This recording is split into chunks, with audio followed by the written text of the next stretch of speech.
आदाब नाजरीन, मैं हूं आपका मेज़बान रहीम अहमद खान और आप इस वक्त मुलाहिज़ा फरमा रहे हैं तस्नीम टीवी की जानिब से एक ख़ास पेशकश दास्तान हिंद। इंदौर मध्य प्रदेश से ताल्लुक़ रखने वाली 5 बच्चों की माँ शहबानो अहमद खान बमुकाबला शहबानो बेगम, या आप इस दास्तान को शहबानो केस भी कह सकते हैं।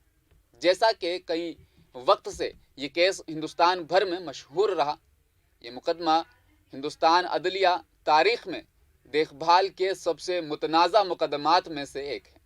शहबानो ने अपने अजनबी शौहर से भत्ता मांगने के लिए अदालत में अपना मुकदमा लड़ा और इस अमल के दौरान उन्हें क़दामत पसंद इस्लामी तबक़ात की तरफ से सख्त तनकीद का सामना भी करना पड़ा।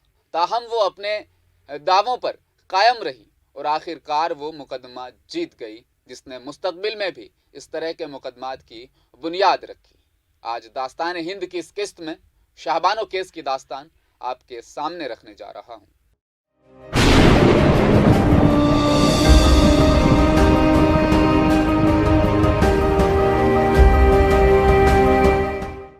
एक मुसलमान खातून शहबानो की शादी 1932 में मोहम्मद अहमद खान नामी एक अच्छे वकील से हुई थी।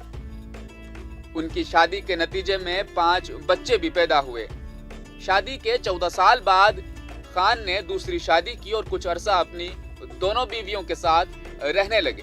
ताहम बाद में जब शहबानो की उम्र 62 साल हो चुकी थी, खान ने उसके बच्चों और उसे माहाना भत्ता देने का वादा करते हुए रुखसत कर दिया।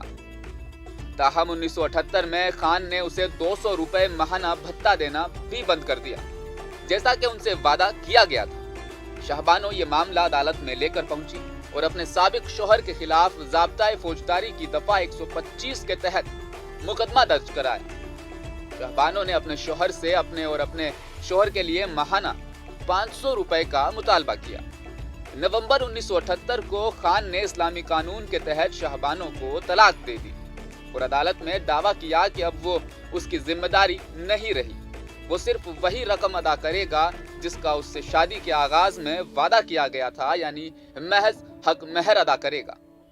शहबानो का मुकदमा उस वक्त एक इस्लामी और कौमी मसला बन चुका था। अदालत का हतमी फैसला ये था कि खान को शहबानो की कफालत करनी होगी। इस फैसले की तायद कुरानी तालीमात से हुई, जिसमें शौहर को अपनी बीवी और बच्चों की कफालत करने का पाबंद बनाया गया, जो खुद ये काम नहीं कर सकते। शहबानो को हिंदुस्तानी तारीख में एक निसाई शख्सियत समझा जाता है, क्योंकि उन्होंने हिंदुस्तानी मुआशरे में ऑर्थोडॉक्स मुजाहिरे के खिलाफ जद्दोजहद की। इनका ये केस मुस्तकबिल में आने वाले इस तरह के मुकदमात के लिए एक सख्त बुनियाद था। भारत में खवातीन के हकूक के लिए तनाज़ात और तनकीद के दरमियान ये एक अहम कामयाबी भी थी।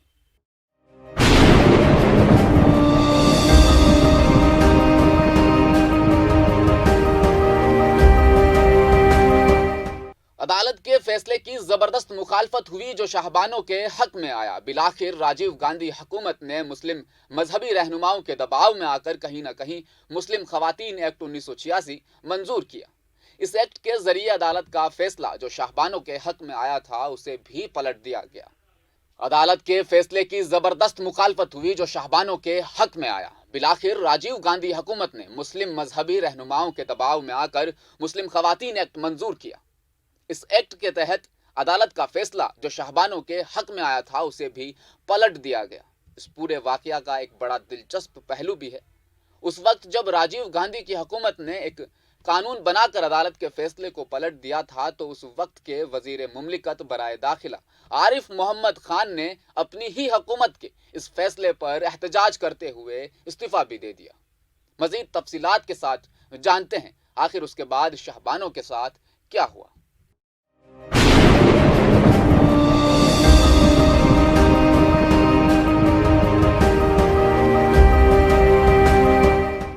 शहबानो तनाज़ा के दौरान मजहबी रसूमात, सियासी तंजीम साजी का एक तरीका और कम्युनिटी की अक्सरियत को मुतासिर करने वाले हकीकी खदशात के बजाय फिरका वाराना ताकत के नुमाइंदों की हिमायत हासिल करने का एक जरिया बन गए। فیصلے کے بعد مسلم فرقہ پرستوں نے سماجی مساوات کی بجائے مذہبی آزادی کو اہم مسئلہ بنا کر ہندوستانی سیاست میں بلا دستہ حاصل کر لیا۔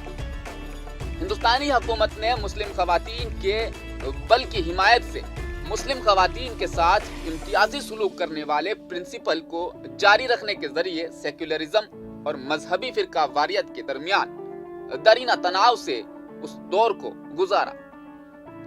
حکومت کی طرف سے مسلم بنیاد پرستوں کی خوشنودی، مسلم خواتین کے حقوق سے انکار، سیکولرزم کو پہنچنے والے نقصان، ملک کی اتحاد کو خطرہ اور کچھ شہبانوں کی بنیادی ضروریات سمیت کئی مسئلوں پر داؤں پر لگے ہوئے۔ ایک انٹرویو میں راجیو گاندھی نے ہندوستان میں اسلام کے ناپید ہونے کے بارے میں بڑی مسلم کمیونٹی بتائی جائی خوف کے بارے میں اپنی تشویشناک اظہار بھی انہوں نے اس موقع پر کیا۔ مسلم خواتین کے بل کی حمایت کے ساتھ کانگریس ہندوستانی آئین کو مسلم فرقہ پرستوں کے مطالبات کے سامنے برقرار رکھنے کے اپنے عہد کو تسلیم کر لیا۔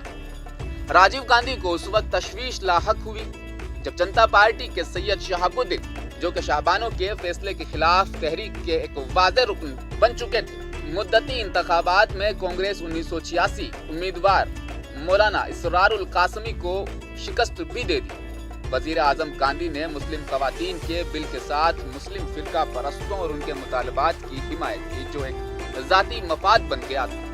نہرو کے راستے پر چلنے کی بجائے راجیو گاندھی کی حکومت نے فرقہ پرستوں کے حوالے کر دیا۔ ایسا کہا جاتا ہے جنہوں نے مذہبی جمہوریت کے ساتھ خواتین کے حقوق کے مسئلے کو دھندلا دینے کا انتخاب کیا، ایسا کہا جاتا ہے، لیکن ان لوگوں کا محاسبہ کرنے میں وہ ناکام رہے جو سیاسی مقاصد کے لیے اپنی برادریوں کے انفرادی ارکان کو قربان کر دیتے ہیں۔